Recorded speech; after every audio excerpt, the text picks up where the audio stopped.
నీ కన్ను మియం మియం అంట.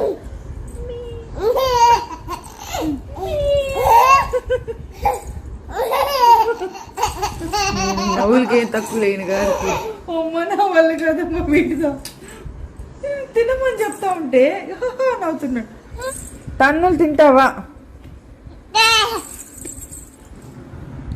ఆను ఆను ఆను రే బాబు ఏంటి నాను ఇది? ఆ చెప్పు చూచు ఆచి ఆచి ఆచి